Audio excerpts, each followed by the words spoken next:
Wonderful. Can you see my screen? Or yes, right? Yeah. Yeah, I can see. Great.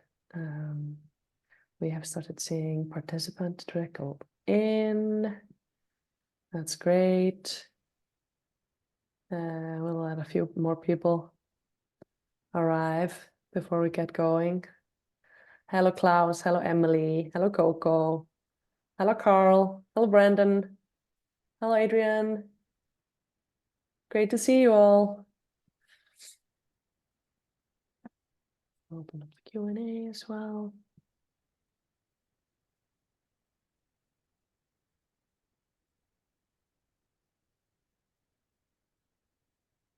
Wonderful.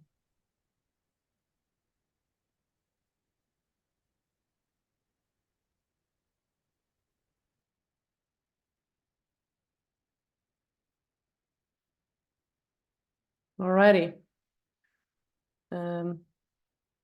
For the people who are trickling in here, I'll tell you that because we're doing sort of a run number 2 on this webinar, because there was a lot of great reception.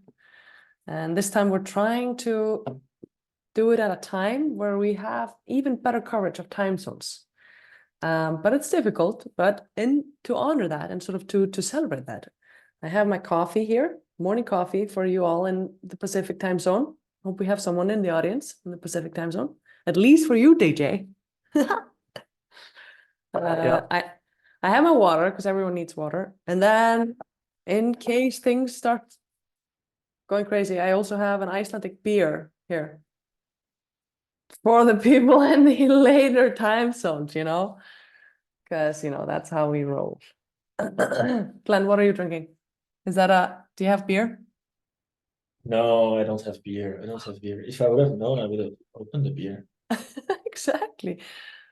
DJ, I mean, I know it's early for you, but Yeah, a little 9:30 a.m. local, but if we want the Q&A to be good, maybe I'll have to take one for the team. Your boss isn't watching anyways. Yeah, exactly. Yeah, exactly. We have an upgrade from your boss. We have you. Wonderful. I suggest we just kick it off.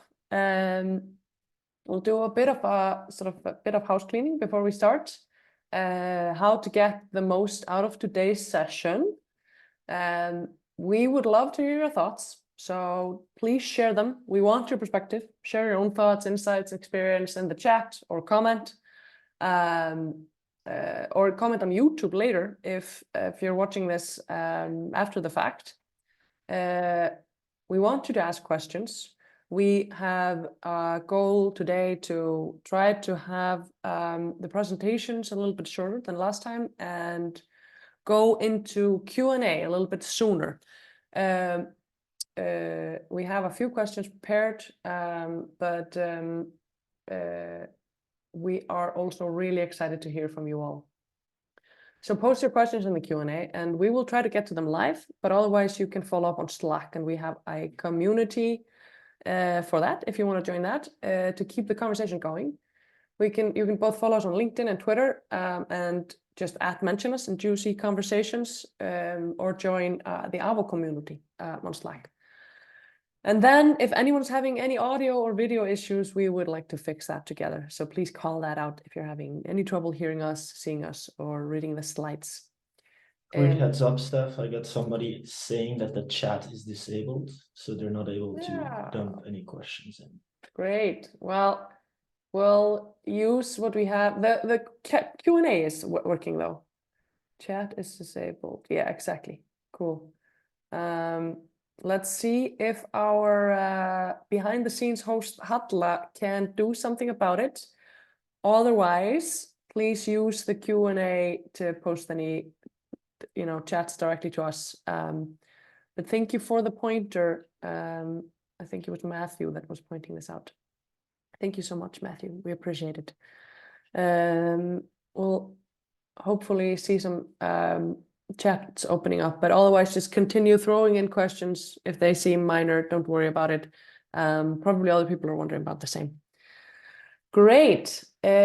So we will move over to introductions, and I'll throw the ball over to our very own Glenn. Take it away, Glenn. So good morning, good afternoon, good evening. I feel like that's a famous line from a movie. My name is Glenn Vanderlinden, or Glenn. I'm a co-founder at Human37, and what we do is we are a customer data strategy agency.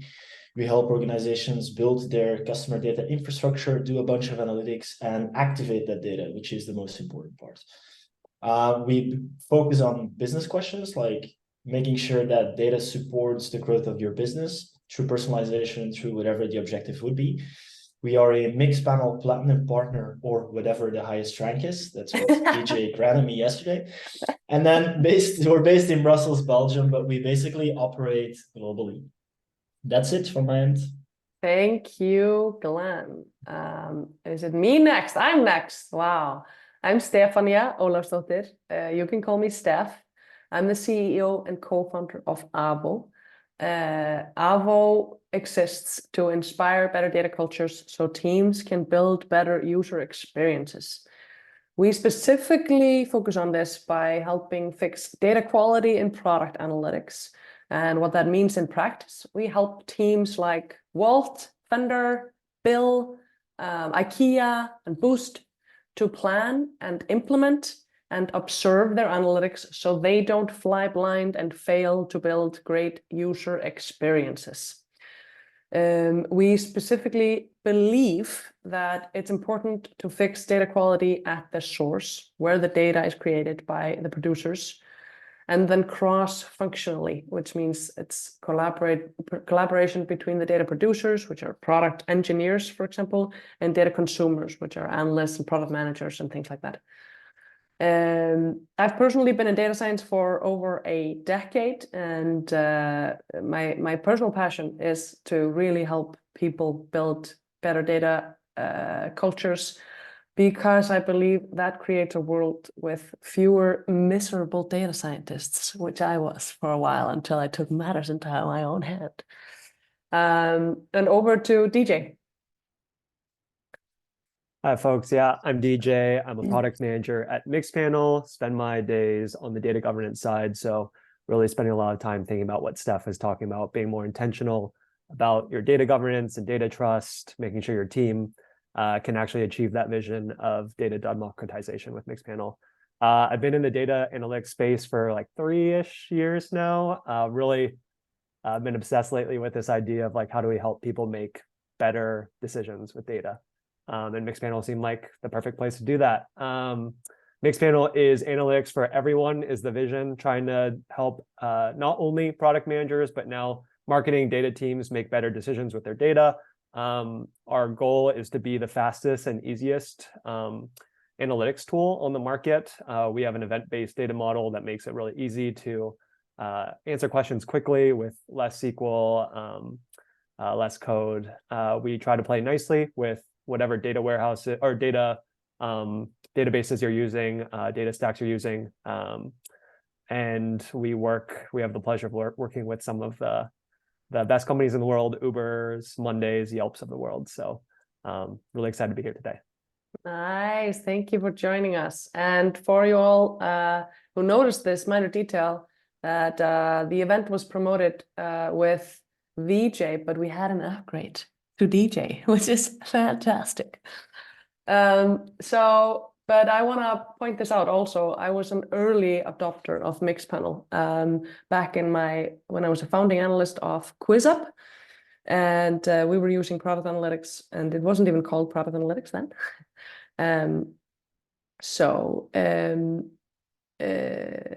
Yeah, I've been a fan of the point and click experience for a really long time, and I'm excited about the vision of doing it for everyone, not just product managers or people that enjoy SQL, because it's also, even though it's not SQL, it's the same structures. So that's great.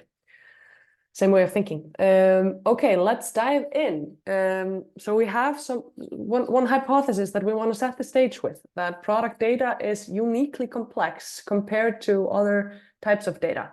And this is one of the reasons why we focus, for example, on data quality for product data at Avo.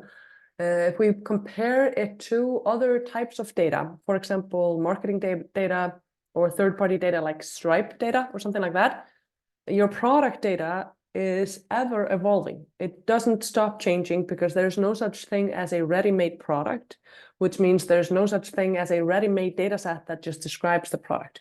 You will continue to evolve your data structures and sort of the names of your events and the names of your properties and what you need, what types of properties you need on each event and things like that. That'll continue to evolve while you're building your product, and it changes with every single product release. And so that's why it's such a fragile thing to get that data quality correct for product data. And we wanted to start with sort of a real life story. So as I mentioned, I was the founding analyst of QuizUp, and we had a huge problem with data quality over there, of course, as all companies do, around our product data specifically. And we ended up building our internal solutions for it at QuizUp, and processes and tools that helped us manage product releases alongside analytics releases and make sure we were always measuring things in a great way. We'll talk more about that later in the talk or in the session. But to set the stage, we wanted to sort of talk about a real life example of what a data bug can do to a product team and for like developing your product and go-to-market strategies. Because if we fast forward a few years after QuizUp, I started a company with a couple of friends of mine from QuizUp, and it was in the first 3 or 4 months of the journey that we actually had the exact same problems that we had at QuizUp, where we sort of found out that we had an account created event, and it had a property called sign up method. And we discovered that 98% of our users were using the email sign-up method, and only 2% were using the phone number sign-up method.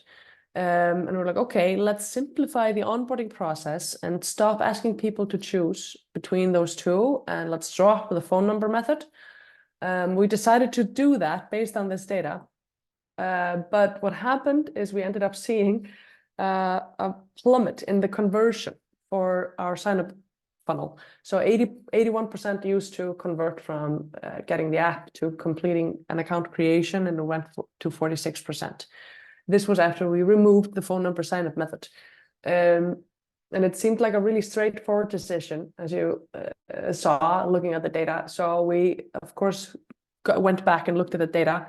And what we learned is that we didn't only have email and phone number in the data, we actually had one phone number without the B, because it's really easy in life to make typos. And this happens all the time for big companies and small companies. The scale of it can be like, it seems like this tiny thing, a typo, but the impact is something like this. And this does not only cost us the experience of all of the users that came and joined here during this process, it also cost us the development time where we were sort of preparing the release here. And then here we were sort of waiting for the data to trickle in and sort of figuring out, like, does this really look like this? And then after it, we have to revert it. So it costs weeks for us as a startup. We were a young startup at the time. And now for big companies, this is like many months of processes and can be like tens of dollars, tens of millions of dollars in revenue to make mistakes like this. And this is just to highlight how a tiny mistake, tiny typo can cause these mayhem issues. Because often when we talk about these data quality issues, they just seem pretty minor. And you're like, yeah, sure, I mean, you'll just fix the typo later, right? But it's not the same to fix the typo in the code as it is to fix the typo in the data. So this is just to get us all warmed up and fuzzy about some painful data stories. I will now hand the ball over to Glenn. Glenn, do you want me to keep sharing? Or do you want to take it? Yeah, sure, go ahead. No, keep sharing. I think it's less annoying for people.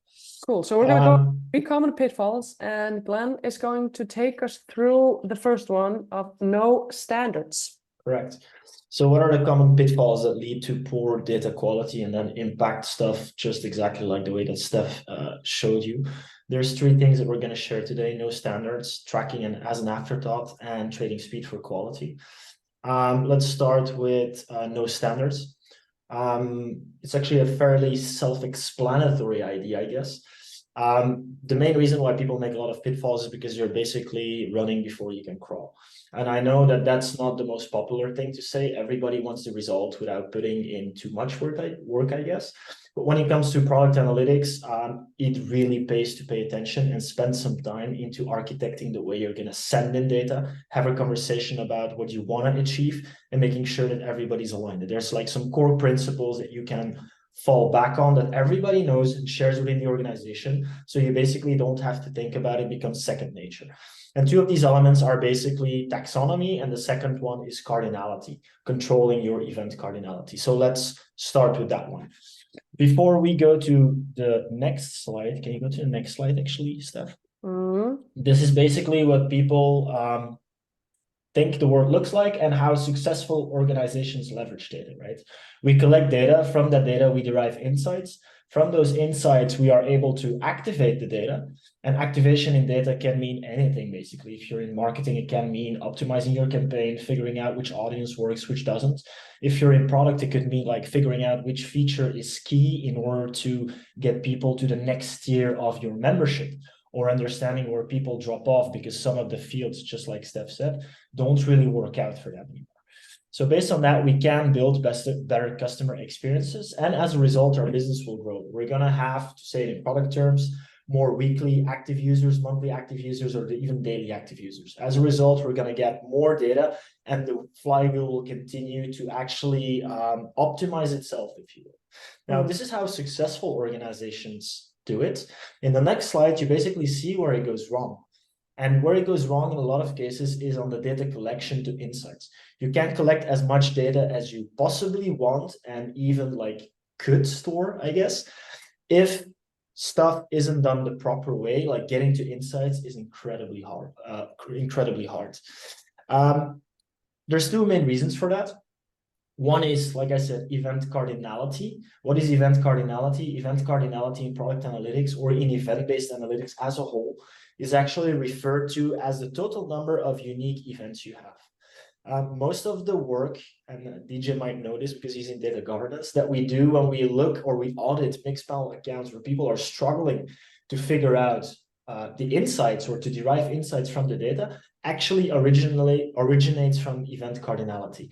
It means that some people or some organizations are super proud that they have over 200 events, unique events stored in their accounts, but it doesn't really facilitate the leap going from data collection to actual insights, right? Why? Because it actually creates more opportunity to create errors and to misinterpret data. And so reducing your event cardinality is super important in order to facilitate easy analysis. Second part is everything about naming convention.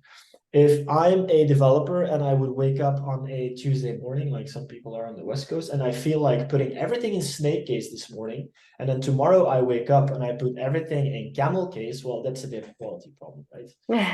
And it means that the same thing doesn't actually mean the same thing because we're comparing events, and events in the end are strings. It means that application opened in camel case or in snake case won't be the same thing. And as a result, all of your reporting will be wrong. You'll need to go through a bunch of hassle in order to correct it. And then from there, you'll need to fix it. I'm going to show you a quick actual example that we had with one of our clients. If you look at this interface, it's an older screenshot. But this is basically some of the analysis that the client would do every day. So they store it as one of their standard cards or dashboards, if you will. But it's a thing that will give you a headache, right? And it looks like they're trying to analyze this super complex, super advanced thing. I have to disappoint you. The only thing that they're actually analyzing is the source medium through which people were registering. And the reason why it's so complex is because of the way that their data structure was set up. They had a huge amount of cardinality in which they needed to filter down and drill down. And as a result, you had problematic data ingestion. People were getting a headache of doing analysis. As a result, they stopped doing analysis. And so the value of product analytics was reduced to 0. As a result, the progress was as well. Can go to the next one. Basically, this is what their initial event set looked like when we started optimizing it, right? On the left-hand side, you actually see what they think was 20 events. In reality, they're 19. They actually didn't realize that they were missing one. One of the problems of not controlling your event cardinality is losing oversight of which events are there, which ones are not, and how do they relate to one another. But basically, their use case was there's a paywall at some point that will pop up. And what they were interested in was figuring out which paywall was the most successful at driving conversions. So we have a bunch of paywall prompts and a bunch of paywall clicks, right? These are all top-level events. When we entered the account, no properties were being used. Now, if you would go to the next step, you actually see that because there is a joint key, if you will, there's clicks and there's prompts, we could actually bundle it, which is what you see in the last slide. And so we reduced this entire setup into 2 events. We also showed them that they were actually missing one. They were missing one of the clicks or the prompts, I don't remember by heart, but they were assuming that they were doing analysis on 20 events while they were actually doing on 19, and as a result, falsifying their entire insight that they were getting. What we've done is we've replaced the 19 events, or 20, depending on which side you're on, and flipped it into 2 events. So it became a paywall click and a paywall prompt with a single property, the paywall type. And as a result, you actually get very simple analysis going forward. If you now look at the dashboard and see what the steps were that people needed to do, these are like over 11 clicks. And all of a sudden now we can just select 2 events, break it down by the paywall type, and all of a sudden I have a perfect overview of which one was actually working the best for them. There's a multitude of elements that make that event cardinality is important to control. As you see, there's the lack of oversight that you generate at some point, but there's also the lack of self-explanatory analysis. An analyst now can simply come in and figure out like, hey, I need to get some insights on which paywall works the best. Let's just grab the paywall click or the paywall view event or impression event and break it down by type, because everything is wrapped up underneath anyways, and the result is that you make less mistakes and data is more accurate. Now, the second element we talked about is everything with regards to naming conventions. The advice is very simple. Use clear human readable events and property names. That's on the next slide, Steph. Can actually go 2 forward. What does that mean? Like when I say event and property names, we call it taxonomy or naming conventions, whatever. There's a bunch of things, and your developers like usually will have a preference. There's snake case, there's kebab case, there's camel case, there's Pascal case, there's a bunch of like probably more exotic stuff that I'm not even aware of. The most important thing is there is no right solution as far as I'm concerned. The most important thing is to make sure that you're consistent and that it's easy to read. That's why we always opt for human readable event and property names. So if we would conclude in a nutshell, what's the most important thing to resolve the pitfall of not planning ahead? To invest time and effort into planning something before rushing into. I know everybody's eager to get the data into the platform and start analyzing, but it really pays off to just sit down with everybody, take an hour or 2 and discuss these standard or basic elements. What will our naming convention be? And how many events are we willing to ingest, knowing what the total customer journey is that we're willing to track? That's it. Simple. Thank you so much, Glenn, for highlighting this. I will throw it over to DJ. Yeah, thanks, Steph. And thanks, Glenn. I think that was actually the perfect tee up into this section. As Glenn recommends, like being thoughtful about your tracking, sitting down and being really intentional about what you want to track. The natural corollary, I guess, is why doesn't that happen? Why is tracking an afterthought often?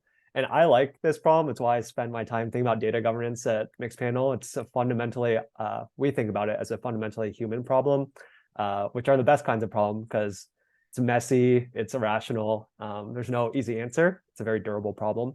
And the way I think about it a lot is in terms of incentives and effort. Maybe that's my business finance background. But I think when you think about data governance, everyone has different incentives, different motivations. And so how do we help kind of align those incentives and reduce friction to make tracking less of an afterthought, more of an intentional practice. So Steph, if you go on to the next slide. Yeah, so this is a perfect example, I guess, of how common this is. It happens to everyone. This is actually not only internal to Mixpanel, so this is a screenshot from our internal Slack, but also actually me in the Slack. This is me and the engineer on our team, basically like suffering from the same exact like tracking as an afterthought problem that we just discussed. The story here is one of our engineers had just worked on really rapidly actually developing a new feature to assign owners to events. So basically, if you have follow-up questions about an event, what does it mean? Or can I make changes to this event? You know who to go to as a point of contact. The engineer had done a great job of building it really quickly, faster than we expected, and was all eager to go and roll it out. And I had to sort of pump on the brakes and be like, oh, wait a second, like, do we have the tracking in place? Are we sure that like we know, we will be able to know if this was a success or not? And so I think key takeaway here is like, it happens to everyone. Mixpanel is a product analytics company and something we still suffer from, trying to find that balance between speed and quality and impact versus effort. Stefanía is going to talk more about that trade-offs between speed and quality side, but at least for us and how we think about data governance, this highlights this very real problem of misaligned incentives maybe. And so if you go to the next slide, Steph, Yeah. The way I think about it is like the different players in this game have different incentives where engineers, if they don't care about data quality will suffer. And oftentimes that might happen because if you're an engineer, for example, at Mixpanel, one of the core competencies that we look at in leveling and people who rise quickly at Mixpanel is speed as an engineer, speed and quality. And so when they're thinking about what to focus on, it's a lot of times, let's ship really quickly, let's get this out to customers.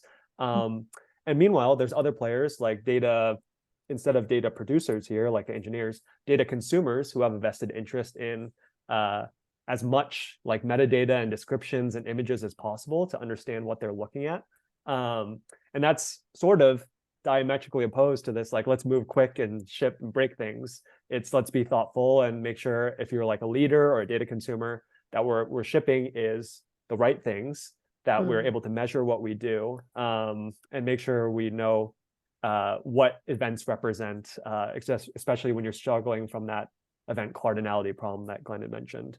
And so at Mixpanel, how we think about it in the next slide is twofold, I guess. One, on the incentive side as a company, just making sure that impact over effort is prioritized. So that's something that's very cultural, like when you're celebrating wins or you're thinking about what like leveling looks like, leveling frameworks look like, and what are like the outcomes that are associated with a promotion, trying to emphasize impact over just feature factory shipping a lot of things. I think if you're in this room, that's probably you're bought into the fact that data-driven culture is important and that should be baked into culture, so company culture. So I thought for this slide, we could spend more time on just how we do it from like a friction and like process perspective. It really is just baking it earlier and upstream into our product development life cycles. So on the left-hand side, there's an excerpt or a screenshot from our product requirement documents or PRDs. Every product development process at Mixpanel starts with a PRD. I think it's relatively common at most EPD product orgs. And one of the required sections in that is this measuring success section, so that before any engineering work starts, any design work starts, everyone is sort of aligned on what are we trying to drive with this release. Very similar to the PR FAQ framework that Amazon popularized, just being intentional about fast forward a few months when we've built this, or a few weeks when we built this, what's different about the world, to make sure you're being intentional, using tracking as a forethought instead of afterthought. And then the other thing is product reviews. So on the right-hand side, we do a lot of quicker product reviews in Slack, but even still, we're expected to sort of, everyone attaches metrics that they're trying to drive with different releases, are soliciting feedback on like, are we tracking the right things here? And especially on a story basis, you see Julia is not actually talking in Julia, who's a designer, actually, is not talking about metrics and like very nitty-gritty event names. They're talking about things in stories of like, if they do this, then we should see this happen. Yeah. And trying to answer, but frame tracking is more of like a human thing. And so that is just two ways, I guess, that we think about baking tracking and product analytics more upstream in our processes. The other thing is like retros and making sure that you're actually going back and seeing, did what we set out to do actually happen or not? So TLDR, I guess, tracking as an afterthought is very natural, happens to even us at Mixpanel very often. It's a dirty, messy human problem of incentives and effort. And so the way we think about it is baking into your culture, being more intentional upfront, and then reducing friction by just baking it into your product development processes, like in your PRDs and your product rituals. Yeah, I think that's everything. And so I can hand it off to Steph to talk more about. Nice, DJ. Before I move on, for everyone who is curious what PRD, EBT, and the PRFAQ stands for, can you tell us? Yeah, PRD, product requirements document. So it's where we align on what are the requirements from a user perspective, business perspective, engineering perspective that we want to honor when we build this feature, so that we are solving for certain user I guess different stakeholders' goals. EPD, engineering, product, and design, it's what we call our like broader product org. So those three key stakeholders. And then PRFAQ is press release, frequently asked questions. It's I think so. Yeah, it's an Amazon product ritual where PMs will write the press release for a feature before they've done any development work on it, to sort of make sure that you're thinking about, okay, if we invest all this time, what actually is going to be the result of that, and framing it in like a user centric way, so that it's like you're talking to the user, like, here's what we've built, here's what problems it solves for you. So it's very similar thematically of being intentional about your product development processes, thinking about impact upfront instead of as an afterthought. Nice, thank you. Cool. So I am going to talk a little bit about trading speed for quality, which is sort of the situation that many people end up in when they start wanting to do things intentionally, following standards and making sure tracking isn't an afterthought. I'm going to start by framing sort of and looking at like, what does the actual problem look like? What does the typical analytics workflow look like? Just to set the stage for us all. So we start at sort of what we often call just step zero, which is a little bit before the analytics workflow. This is the product phase. We're working on defining something in Figma or a Google Doc or something like that. It's a product manager position. It's a product spec. Then we move over often to talking about analytics, and then we might pull in an analyst, or we're a product manager and we just do things ourselves. But at that point, we often move into other tools as well. We might move into a Google Sheet or an Airtable or a JSON file or something like that to define the metrics, like the high-level goals potentially, and the metrics, how will we measure that? So circling back to by doing X, we should improve, we see improvement in Y. That would be the high level. And then we add that maybe to a sheet, but also the literal events that we need to be able to fulfill a metric like that, or sort of understand and measure that. And then we go into getting sort of some feedback and requesting implementation. And the people that we need feedback from at that point is product managers, engineers, and analysts. Like, all of these roles need to contribute to this decision because they have three different perspectives on it. We have product managers who sort of understand, like, what is that high level lift that we want to see? Well, how are we going to measure success? We have the analysts who understand how we use our data, like what are the tools that we have to query our data, and thus what structures do we need, and what data do we have, and how can we use that, and how can we expand on that? And then engineers, product engineers, have insights into, well, how does the product work technically, and what can we track in what way? So there's this collaboration that has to happen between these three stakeholders so that we can design good data. And this happens on like a Slack and Miro and in Figma and in Jira and wherever. And often decisions get made here about changing the tracking spec that don't get reflected in the spec then. So it's often outdated before even you sort of move into implementing your analytics. And then the developers sort of decide to implement it, and we end up with all of these different versions of the analytics event, not from a single developer in a single implementation, but because analytics events, they represent a user interaction and should represent a user interaction. And a user interaction can happen on a lot of different places in a single product. And there are a lot of different codes behind something that us, the users, find pretty simple and straightforward and should just be simple. So you can end up with all of these different versions of the events, which is exactly what Glenn was highlighting, and happens all the time. And what the impact of that is what he was highlighting, where you think you have all of the data about when a song was added to a playlist, but maybe you have only 1 of the 6 events or 3 of the 6 events or something like that. And then in the next release of Android or iOS, then you even get the 7th one. You know, this happens all the time. But going back to the process itself, then after the implementation happens, then someone, often the analyst, sometimes there's a QA person, sometimes the developer himself or themselves go into using their human eyes to look at what the data looks like in your analytics tool and compare it to a Google Sheet of the spec. And this is obviously very error prone, and we're not going to catch all of the issues, but often we do catch some of them, and then we have to throw it back to the developers and sort of beg them to fix it.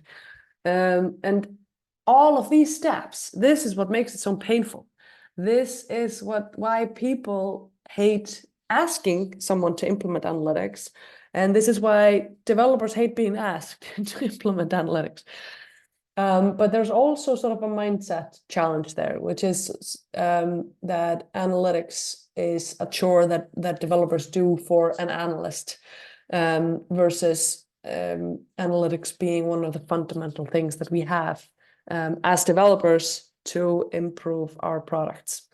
So anyway, this is sort of why this is so dysfunctional. Like, there are so many breaking points, and then to continue the circle, we basically start using our tools to analyze our analytics and analyze our data and user experiences, and then we go in circles like this again.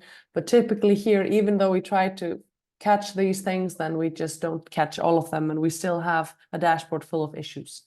So I just want to talk a little bit about the maturity journey in the context of trading speed for quality. This is the journey that we see most organizations go through. They go from like a place of winging it, like we just use our gut feeling, we have a strong hypothesis about what decisions we want to do and make, and that's where everyone has to start. Like, before you have a product, you have to wing it and go on your gut, right?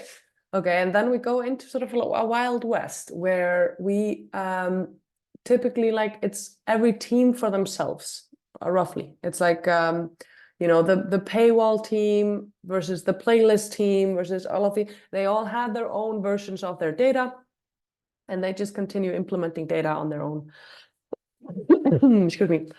And so what we have here is sort of, most teams are able to be self-sufficient about their own data, but as soon as they need data from someone else, then they won't. And there's no central overview of what's happening in the company or in the product. And that causes this problem of, you know, that's where the phone number problem happens, you know. And then we move into trying to govern it a little bit. We move into some sort of a centralized governance. So there will be a person or a team that takes on, or sort of gets assigned, or ends up with, excuse me, I'm coming out of a cold, so my voice is sort of not prepared for this. Yeah, so we head into the centralized governance, where a single person or a team sort of ends up stopping product releases from going out before there's been proper evaluation of what's happening.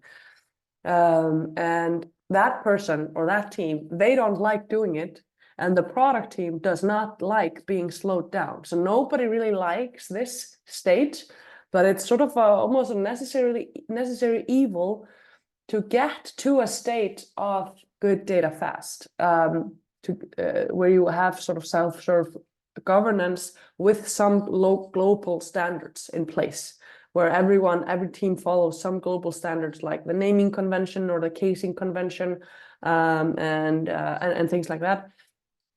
But this is sort of like a step that most companies end up taking in the beginning while we're figuring things out. And at that point in time, we're shipping products a little bit slower, and it's really frustrating, because we have experienced how terrible it is to be here and be making bad decisions based on incorrect data, because that's really painful when you have that happen to you the first time.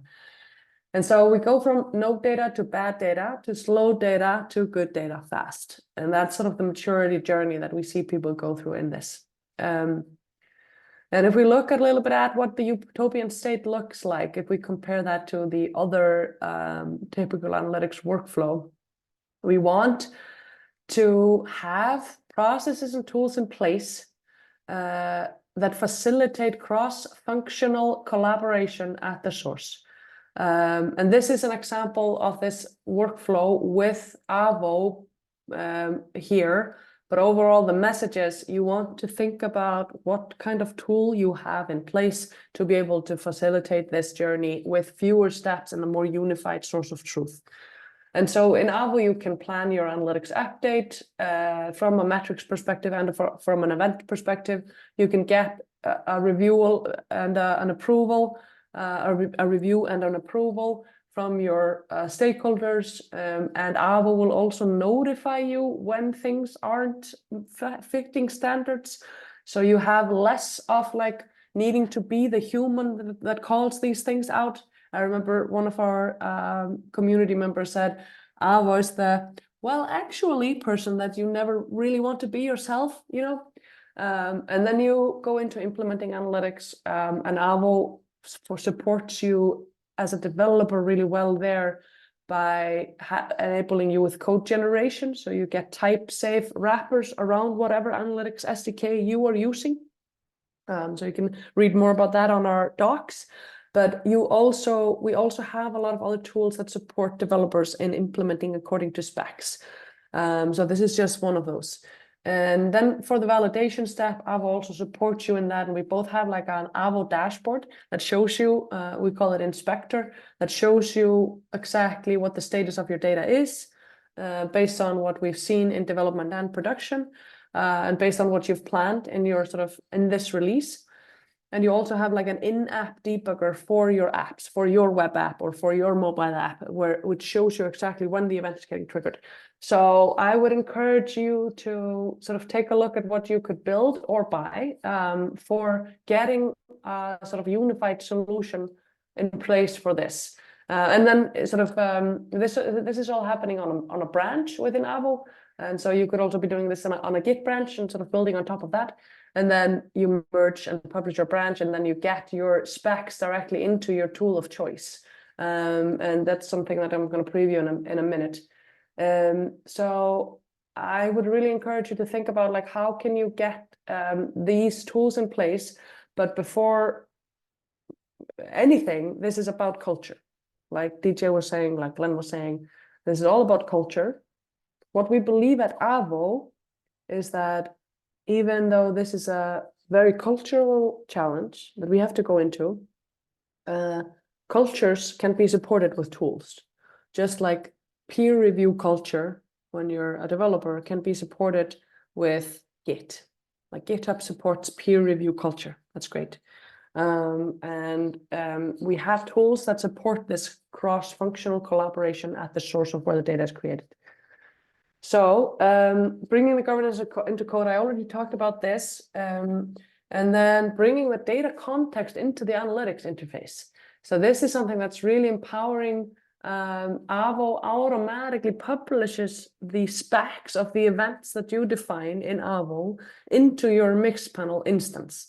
And for example, that means that when you are building a chart in Mixpanel, you will have the description for this event right here in place. From the moment when you define it in Avo early in the process, even before the product was implemented, you know. That also means you can build the dashboards in Mixpanel even before you get the data. That's also one of my favorites about doing this way. So when you have defined the metrics that you want, even before it's implemented in code, and even before the feature is out, you will be able to get to the definitions of the events into Mixpanel already and start building the charts, even though they have no data yet. And then you can have the dashboard ready for when the feature actually goes live. That's really convenient. Then you don't have to think twice, like think through twice. How did I want to measure the success of this again? So that's it for this. Basically, we want to encourage you to adopt clearer standards. Consider tracking as part of the release process. Do some kickoff meeting with the team even before the developers start implementing the feature. Not when the feature has been implemented and then go and design the analytics. And then minimize sort of handoffs and sort of streamline this analytics workflow process is what we encourage you to do. So with that, I'll head into the Q&A, but before we bring up questions, did you want to add anything, Glenn and DJ? Did I forget mentioning anything here? Not on my end, crystal clear. Crystal clear. Great. So we have some questions answered already in writing, but I want to call them out. There's a great call out here from Matthew. Thank you, Matthew. Doesn't needing to be explicitly define events all the time, needing to explicitly define result in only behavioral events being tracked from the point onwards that you think were relevant? Meaning that explorative use cases like for growth experiments that require historical data become vastly more difficult or impossible. Wouldn't it be better to have some sort of an implicitly defined event mechanism? This is such a great question and it never gets old. This is an evergreen subject. Glenn already wrote up a great answer to this. Glenn, do you want to quickly discuss your take on it? Yeah, I'm gonna try to find whatever I said so I can. So basically, in my head, at least, this question is kind of like the whole auto track versus precision tracking. Exactly. Somehow, from a planning point of view, that's the point I'll address. From a planning point of view, I get it. Like it means like if you don't track everything, it might be that you're missing out on something. The thing is, a lot of organizations track everything out of the box with bad governance and with bad planning. And at that point, everything becomes such a mess. I'm not a huge fan of auto tracking for that reason, because people think that the data will be self-explanatory anyways. I like to start with a hypothesis and build around the hypothesis. That way we have a goal. It's one philosophy. I'm not saying you should worship it or adhere it. It's just one point of view. What Matthew, I think, aims at, and we've in another conversation, I had this conversation with him already, so it's funny. Hints at is that like the whole concept of automatically building tracking templates and adding context to it, meaning that you don't necessarily need to know what you're tracking, but you know the concepts that you're tracking. Very simple example is like if you add widgets to your pages, like start tracking those components or start tracking those widgets, and then the context will give, or the context in which that widget will be used will contextualize the event itself. And it's kind of this approach. And so in my head, it sits between like explicit tracking and it sits between auto tracking, because the mechanism is automatic, but you've taken some time in order to at least structure your data. And I think that's the most important thing. But again, that's my 2 cents. Yeah, and Matthew shares also his other 2 cents as a follow-up on this. Biggest problem for me with explicit tracking is teams talk about tracking and not enough about goals and making bets on what feature releases should achieve. And I couldn't agree with that more. And so that's also one of the things that we encourage our customers to do. Just anyone that I ever consult about this is think about data as a top-down activity. So start with your overall goal. Then start thinking, okay, what is the literal metric that I will be able to use to figure out if I achieve this goal? Like day 1 retention or something or day 1 retention of those that saw a specific screen. And so And from there, you design your analytics events. That's always how we think about it, top down. Goals, then metrics, then events. And we have a blog post about this. If you Google Avo purpose meeting tracking the right metrics, then you will find that post. We can have it as a link in resources as well. But overall, I just want to echo most of what Glenn said about auto tracking. And I think it's a fallacy that I think it feels good. It's probably good to have something in place that's sort of like close to a catch-all, but the catch-all is a fallacy because you still might not have the right metadata property attached to your like track everything events. And so you will end up with a lot of data that not necessarily everyone can use. It'll take someone, a data expert, a lot of work to be able to wade through the data, and they might are likely to actually never do that because it's such an issue and it never gets prioritized, because data work is so differently from engineering work or product work often, because there's no guarantee that you'll find anything interesting. Like you might invest a lot of time in digging into some data, but there's no guarantee that you might find anything interesting. So it's often difficult to prioritize data explorations.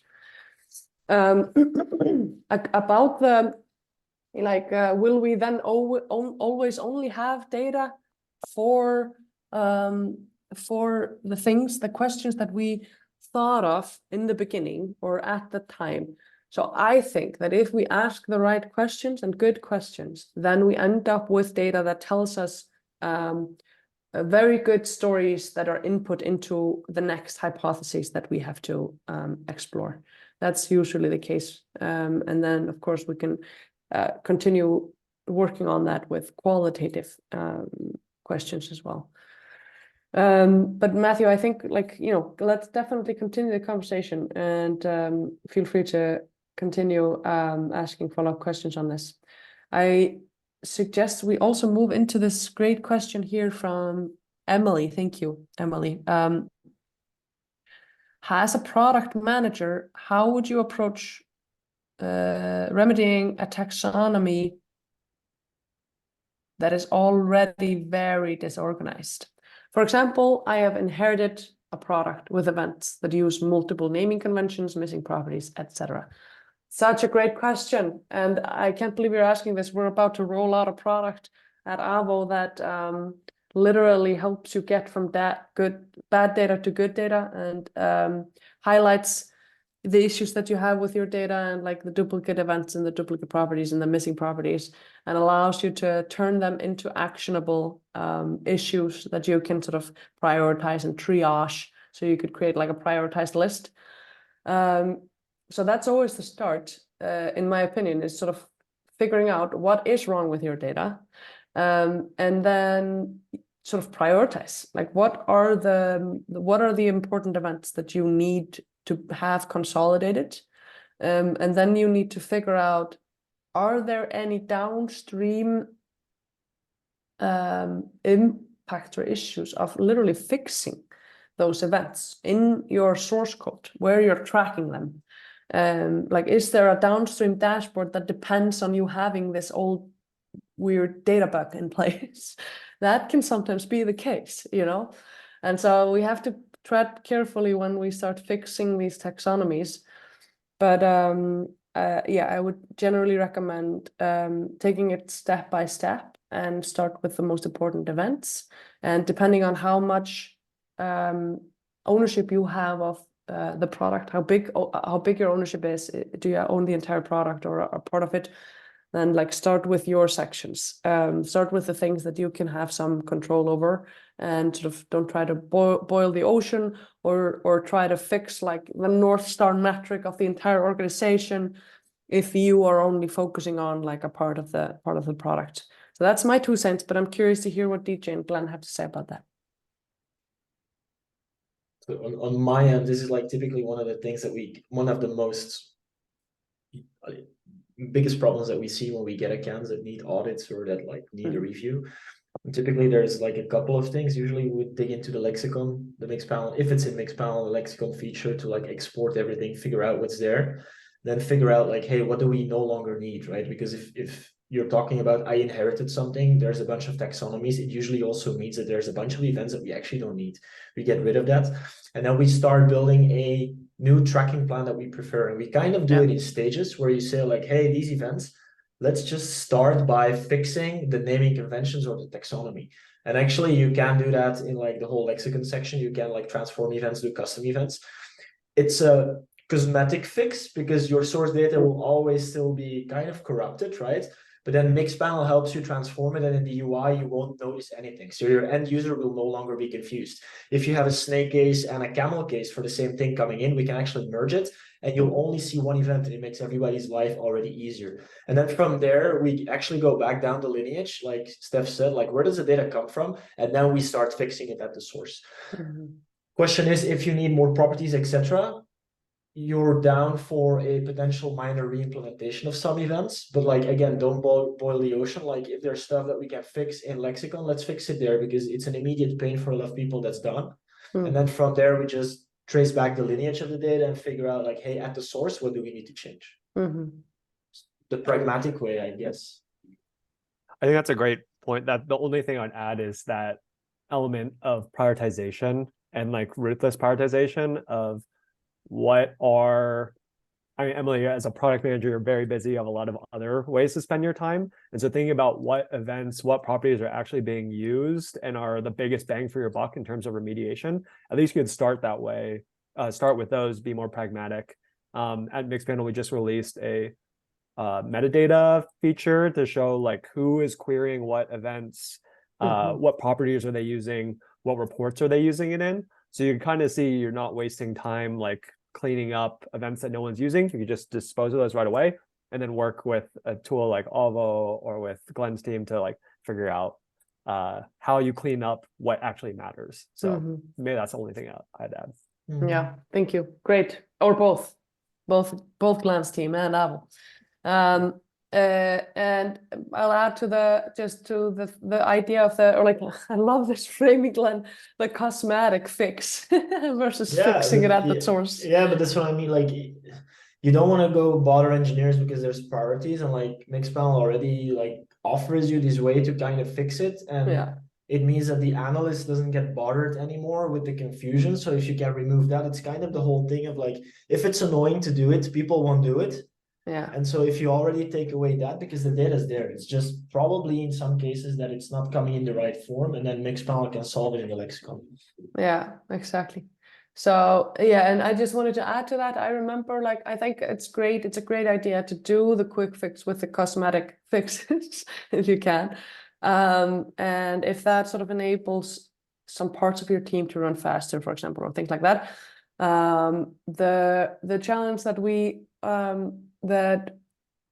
we've heard our customers talk about on why they sometimes even prefer to not do cosmetic fixes is that might cause confusion downstream when you have an analyst that sort of comes into Mixpanel and is like, hey, great, yeah, okay, I'll query this event, and then I have that data, and let me now go into the data warehouse and do a deeper dive. Because that's a common thing that like most maybe product use cases, product manager use cases, and engineering like quick questions, you get your answers really well in most cases in Mixpanel, and then you, as an analyst, if you're tasked with a more complicated question, then you might end up in the data warehouse and doing something more complicated, modeling something and tying it with other data or whatever.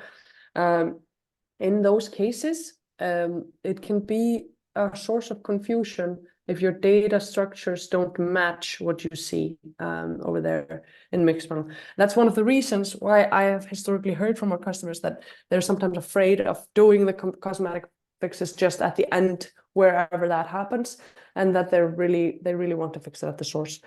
Having said that, I think it's really important to not get stuck in over-engineering, right? So I think this is an important thing to keep in mind. That ideally you want your data correct at the source so it matches at all of the different locations that you have it. But if you have an opportunity to do a cosmetic lift with a quick and a quick sort of impact, then go for that. Let's do one more question, and then we are at time. And I'll say this now because we're hitting the clock, and I encourage you. I'll move the slide here to follow us on LinkedIn and Twitter, and join our community. So if there's anyone that has to dance out now, then at least you have that information. But we have another question here. Boom. How to efficiently bucket events into meaningful abstractions with standardized values and help make that bucket widely adopted in reports. I assume this is referencing, Glenn, your sort of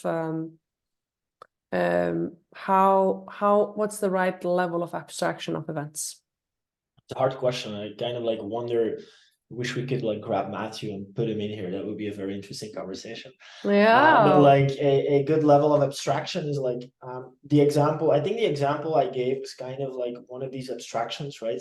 When we start planning with customers, they do like buy button selected or download button selected, or it should just be button selected. That's a level of abstraction, right? Button selected is a level of abstraction, and then the properties will give you context around that. Typically, if you want to abstract, the way we look at it is like if you have a page or a website or a content management system, a CMS, is like look at which elements do you actually have to build up your page or build your application, and use that as a top level of abstraction. There's a bunch of forms, there's a bunch of call to actions, there's a bunch of pages, there's a bunch of videos, and then use that as a level of abstraction, because the rest is kind of like metadata or context that you can actually put in there. And so that's the way I like to think of it. It's very web and application driven though. So if you would go to another level where there would be a data warehouse involved or a CDP involved, you need to think about it like in different ways, like what are the objects or the actions that I could consume, and that would be your level of abstraction at that point. It's a very abstract way to explain it, but there's no other way to explain it, I feel. Yeah, I would add to this also, like I am not a fan of button clicked events, or like in general, I think they are too generic, and I think, and I always recommend that people name their events by the user action that's actually happening. And that's the reason why that's helpful, is that that helps you build a flow that makes sense when you're using and analyzing your data. Having said that, it can be good to strike that balance that Matthew was highlighting in the beginning of the conversation, which is how do we strike a balance of intentional tracking, but also something in the direction of a catch-all. So for example, I think a nice like navigated event or like page view, like a general navigated event that tells you where the user is coming from, like which screen they're coming from to which screen they just came to. I think that's a nice sort of general abstracted event. And then other than that, I really like to think about it in like, instead of like click the button, they were adding something to the cart or something like that. But this is a hot topic as well. So do you want to add anything to that, DJ? No. Great. No, so we're already 3 minutes over time, and I just want to say, Glenn and DJ, it's been a pleasure being with you here today. Thanks for having us. I'll go ahead and open up the Yeah, I was going to say it's time for that beer. Yeah. Cheers. And thank you everyone for joining. Thank you for your great questions. Please continue the conversation with us online. And Glenn and DJ, look forward to our next session, whenever that will be. Cool. Same here. Thanks so much. Have a good evening or day or whatever it is. I'm very confused with time zones. Sorry. Yeah, exactly. Have a good evening, day, whatever it is. We'll see you all soon, and see you on the internet. Ciao. Ciao. Thank you.